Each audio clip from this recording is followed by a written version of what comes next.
business news, the local tourism sector will have to rely on domestic tourism to kickstart its recovery, with global travel expected to remain subdued until next year.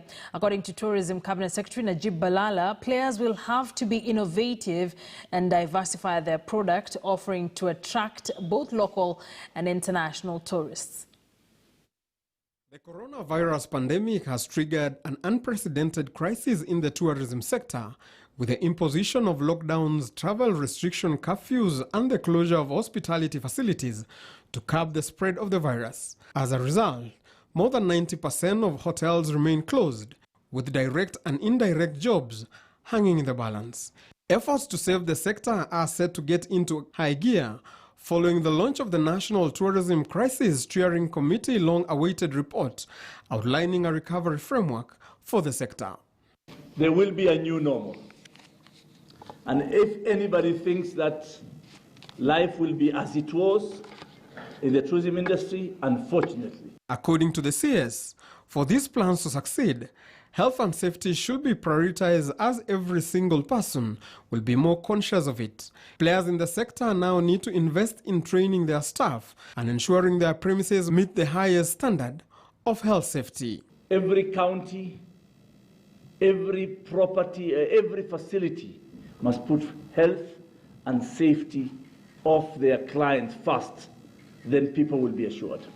The sector has also been encouraged to move away from over-reliance on traditional attractions like beaches and safari and diversify to new attractions that will set them aside from their competitors from around the region. We cannot be singing out of Africa, still that glory of out of Africa. Yes, it boosted Kenya 35 years ago, but we need to come with a new out of Africa. That is what we want to do. We can't be doing the same thing we used to do them before. We need to do different things this time. Balala also called on local players to review their packages to attract domestic tourists because the current packages are too expensive and unattractive to ordinary Kenyans.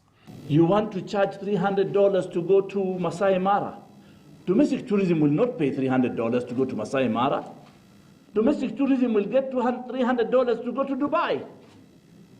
But if the pricing is going to be high, you will not get even domestic tourism. I can tell you that. Sector players with all facilities have also been encouraged to reinvest into their facilities to ensure they can compete favorably with their peers.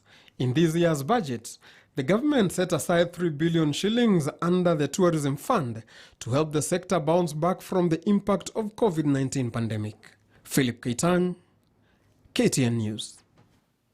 Now, the inaugural China-Africa Digital Trade Week kicked off virtually today. Participants hope to promote bilateral trade relationships between Africa and China. Organizers are targeting to display more than 20,000 products during the week. This will be aimed at both African and Chinese manufacturers looking for export and import opportunities. This session of online China Trade Week will not only promote sales, but also lay a good foundation for future business transactions between the Chinese participants and their African counterparts. Will help entrepreneurs in China and Zimbabwe to overcome the impact of the pandemic, explore opportunities for cooperation, and rebuild supply chains.